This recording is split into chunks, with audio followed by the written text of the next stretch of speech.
Assalamualaikum. Kita sambung lagi pelajaran kita hari ini. Masih lagi tajuk wang. Okey, sebelum kita belajar tajuk kemahiran baru, kita semak dulu latihan semalam. Ada 4 soalan Okey, soalan A, B, C, D. Okey, kita semak dulu soalan A. Okey, soalan A, RM1,502 tambah 7 darab RM2,865. Okey, kita tengok ada berapa operasi dekat situ. Okey, kita ada operasi tambah, kita ada operasi darab. Kita ingat balik kuda batatu, yang mana lebih utama? Tambah ke darab dulu? Okey, kuda batatu. Okey, kita jumpa darab dulu baru tolak. Okey, jadi kita kena buat 7 darab ni dulu, langkah pertama. Kemudian baru kita tambah yang ni, langkah kedua. Okey, kita darab dulu. Kita buat jalan kira. RM RM2,865 darab 7. Okey, CV7 dah ada. Sini CV7. Okey, 5 darab 7 35. 5 bawah, 3 atas. 6 darab 7 dapat 42. 42 tambah 3 45. 4 naik atas. 8 darab 7. 8 darab 7 56. 56 tambah 4 60. Okey, sifar kat bawah naik 6. 2 darab 7 14. 14 tambah dengan 6 20. Okey, kita dapat RM20,055. Langkah pertama dah siap. Sekarang kita ke langkah yang kedua ni, kena tambah RM1,502. Okay, jadi kita tambah biasa kat sebelah ni. Kita buat kat sebelah. RM RM1,502 tambah dengan RM 55 yang ni. Okey, 55 sifar 2. Okey, kita tambah biasa. Tambah 5, 2 tambah 5 7, sifar tambah 5 5, 5 tambah sifar 5, 1 tambah sifar 1, turun 2. Jadi jawapannya RM RM20,557. Okey, siap soalan A. Semak latihan kamu. Kita tengok B pula.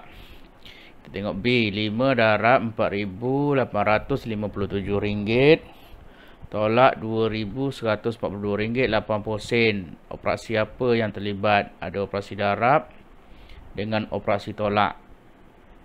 Kita ingat balik kuda batatu. Kuda batatu ada darab. Satu ada darab, ada satu tolak. Jadi yang lebih utama kita kena buat darab dulu. Langkah pertama.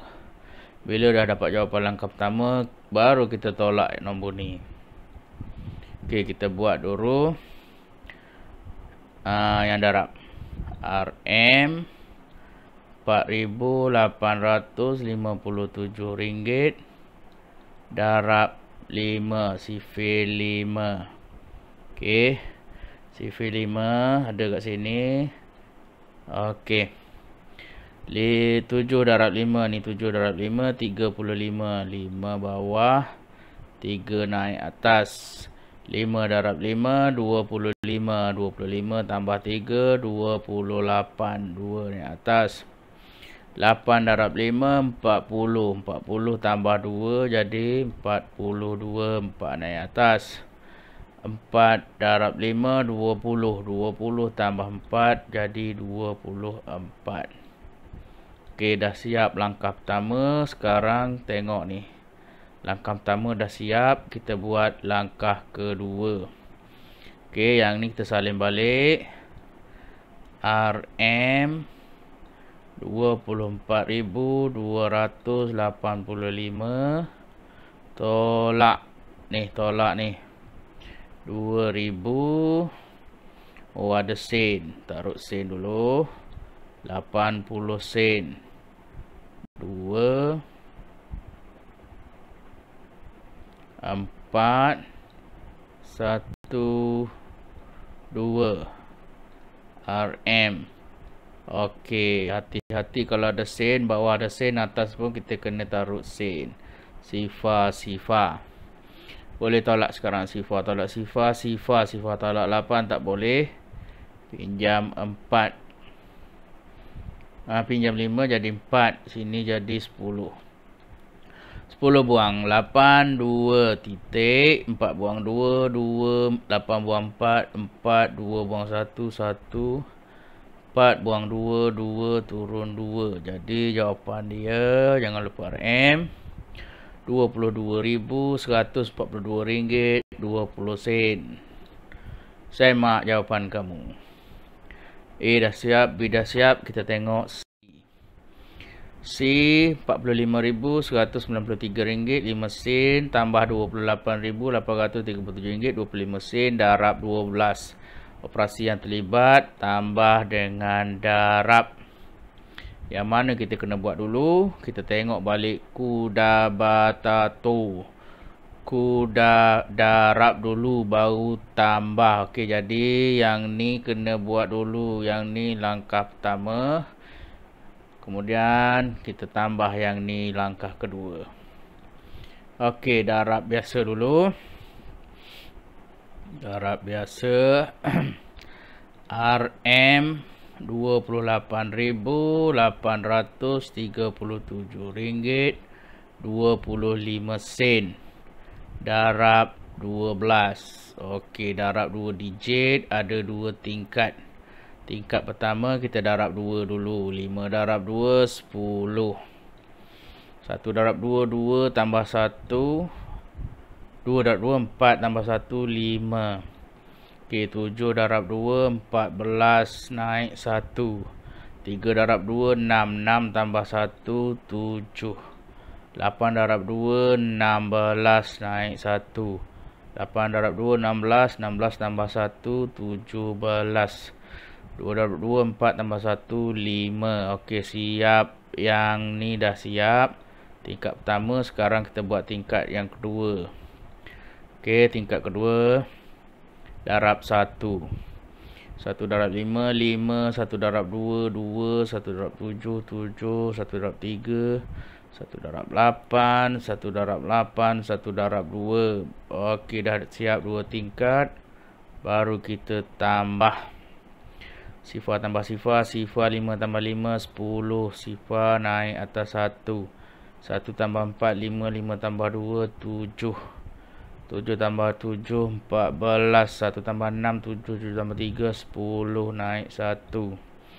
1 tambah 7, 8. 8 tambah 8, 16. Naik 1. 1 tambah 5, 6. 6 tambah 8, 14.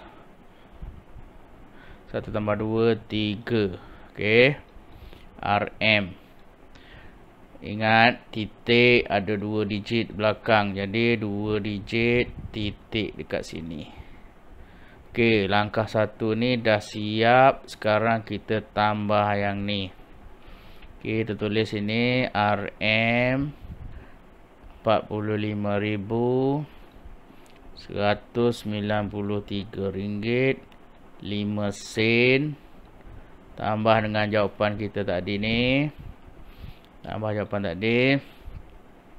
Okey, samakan titik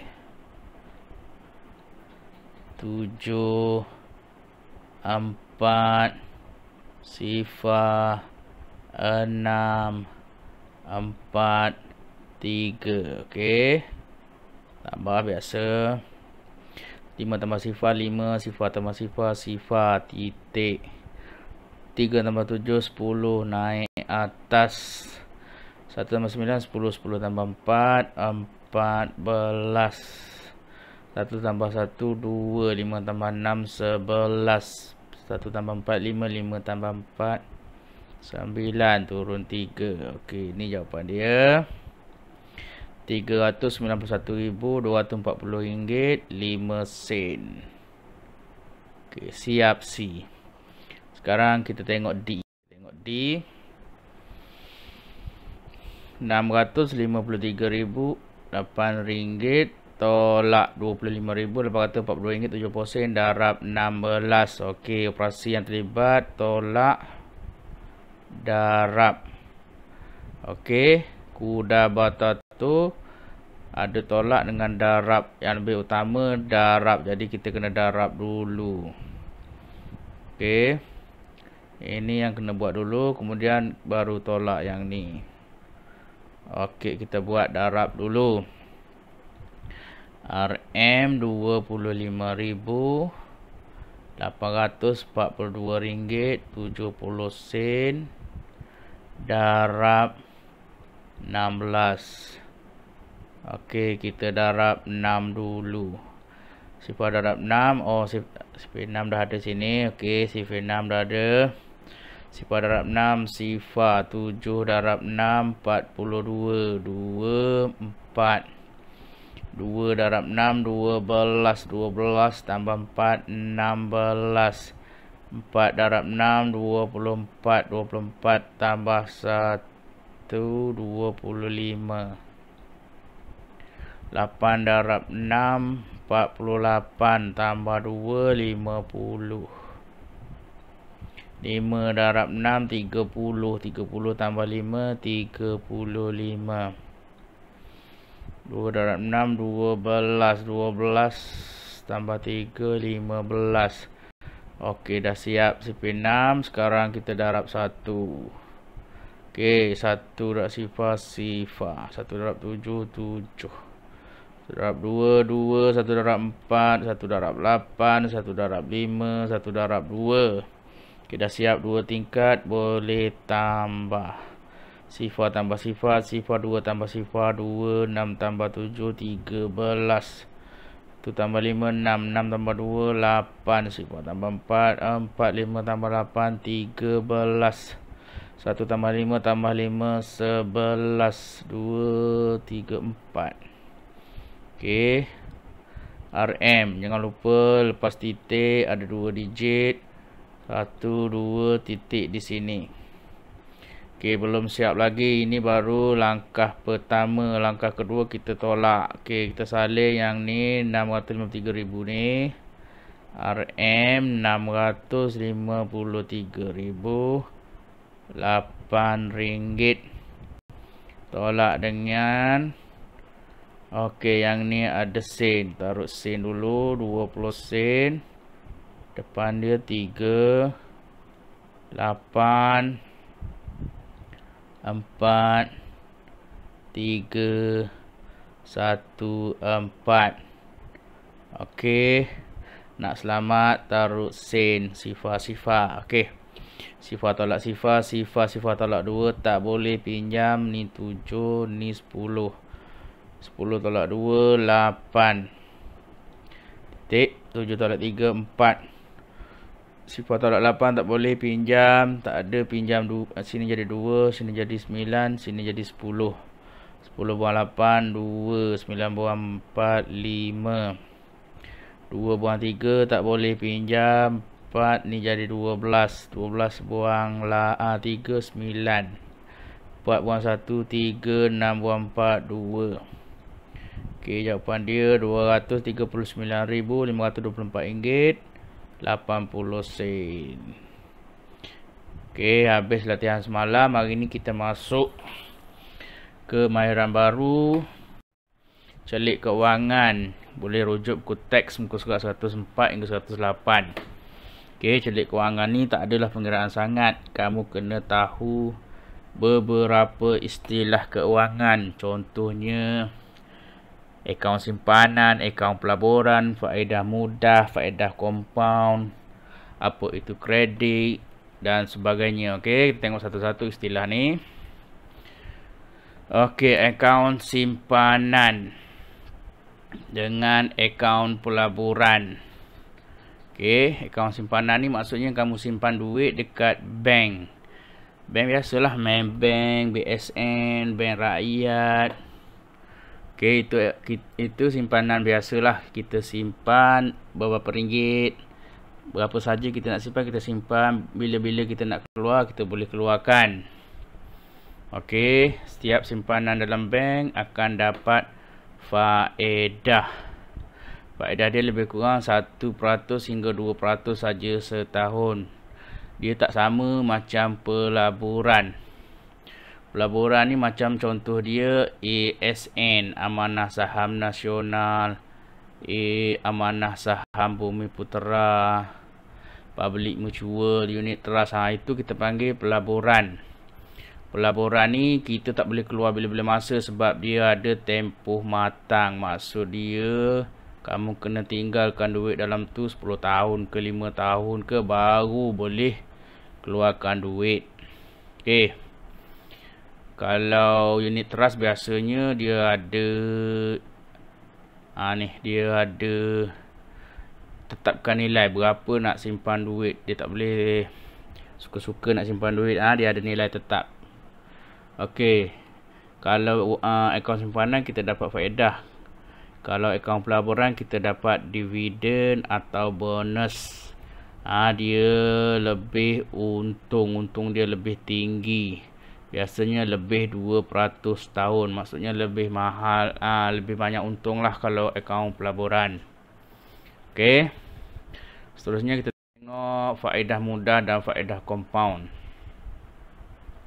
Okey, faedah mudah ini ialah sejumlah wang yang diterima setelah seseorang menyimpan wang dalam bank dalam tempoh tertentu. Tahun pertama, maksudnya kalau kita simpan duit 1,000 dalam bank, akhir tahun kita akan dapat kenaikan sikit wang kita, akan jadi 1,000 lebih. Itu tahun pertama kita panggil faedah mudah. Faedah compound pula ialah faedah yang diterima daripada wang simpanan dan faedah yang terkumpul setiap tahun. Maksud dia tahun kedua, bila masuk tahun kedua kita tak keluarkan 1 sen pun duit dalam tu, biar je duit dalam tu. Duit kita akan jadi bertambah lebih banyak. Kita tengok contoh dulu. Tengok contoh ni. Okey, katakan cikgu ada simpan duit dekat BSN. Contoh Bank Simpanan Nasional. Tahun pertama cikgu simpan 10,000. Okey, tahun pertama awal tahun tu cikgu taruh 10,000. Biarkan je dalam bank tu 10,000. Sampai akhir tahun bank akan bagi faedah 2%. 2% daripada 10,000 ni, maksudnya 10,000 darab 2% akan dapat RM200. Bank bagi RM200 kat cikgu. Jadi akhir tahun duit cikgu akan bertambah. Jadi RM10,200 yang bank bagi ni lah kita panggil faedah mudah. Okey, tahun pertama kita panggil faedah mudah. Okey, RM10,200 duit cikgu ni cikgu tak keluarkan. Cikgu biarkan je jadi tahun kedua kat sini. Biarkan je dalam tu tahun kedua sampai akhir tahun bank bagi lagi faedah 2%.